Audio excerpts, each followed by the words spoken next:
Osuna Tigers. Welcome back to reading of My Father's Dragon. We are on chapter 6. My father meets a rhinoceros. My father soon found a trail leading away from the clearing. All sorts of animals might be using it too, but he decided to follow the trail no matter what he met because it might lead to the dragon. He kept a sharp lookout in front and behind and went on. Just as he was feeling quite safe, he came around a curve right behind the two wild boars. One of them was saying to the other, "Did you know that the tortoises thought they saw a monkey carrying his sick grandmother to the doctor last night? But Monkey's grandmother died a week ago, so they must have seen something else. I wonder what it was." "I told you there was an invasion afoot," said the other boar, "and I intend to find out what it is. I simply can't stand invasions." "Me neither," said a tiny little voice.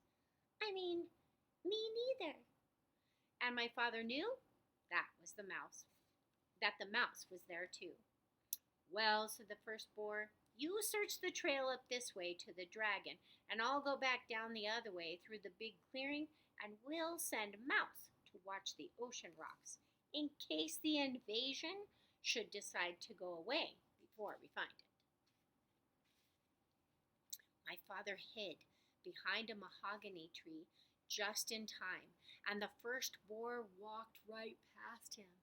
My father waited for the other boar to get a head start on him, but he didn't wait very long because he knew that when the first boar saw the tigers chewing gum in the clearing, he'd be even more suspicious.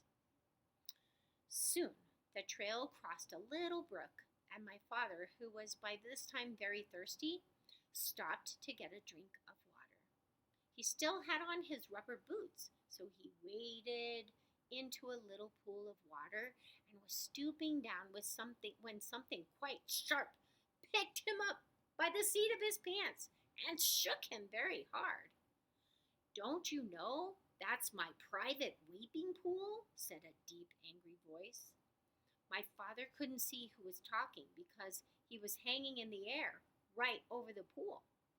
But he said, "Oh no, I'm so sorry. I didn't know that everyone had a private weeping pool." "Everybody doesn't," said the angry voice, "but I do, because I have such a big thing to weep about, and I drown everybody I find using my weeping pool." With that, the animal tossed my father up and down over the water.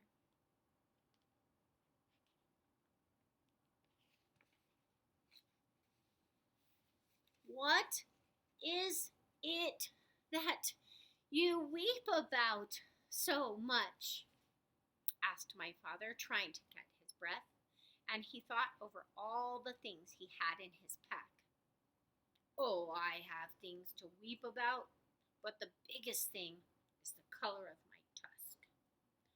My father squirmed every which way, trying to see the tusk, but it was through the seat of his pants, where he couldn't possibly see it. "When I was a young rhinoceros, my tusk was pearly white," said the animal, and then my father knew that he was hanging by the seat of his pants from a rhinoceros tusk. "But it has turned a nasty yellow-gray in my old age, and I find it very ugly. You see, everything else about me is ugly.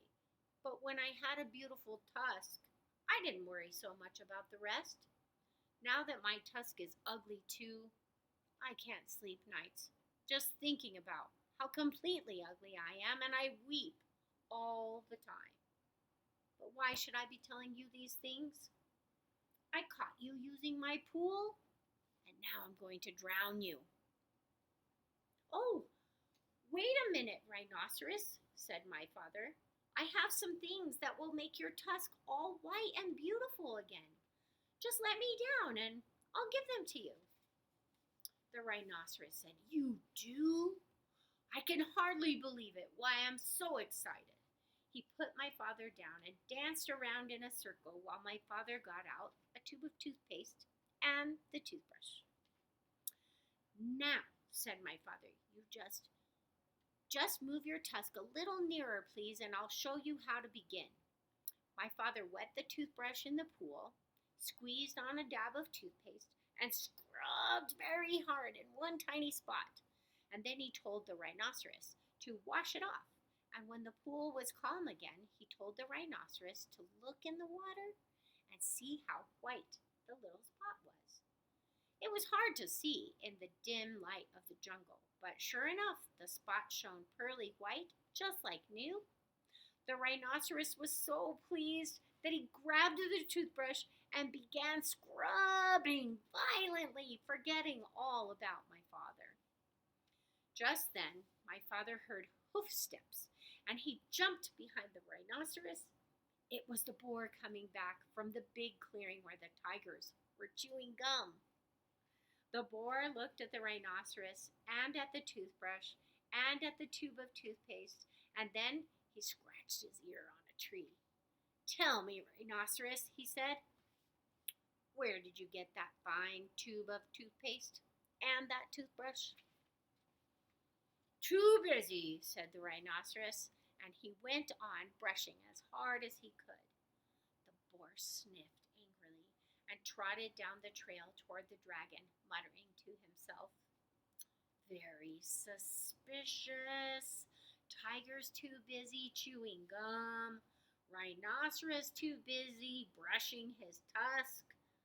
Must get a hold of that invasion. Don't like it one bit. Not one bit. It's upsetting everybody terribly. Wonder what it's doing here.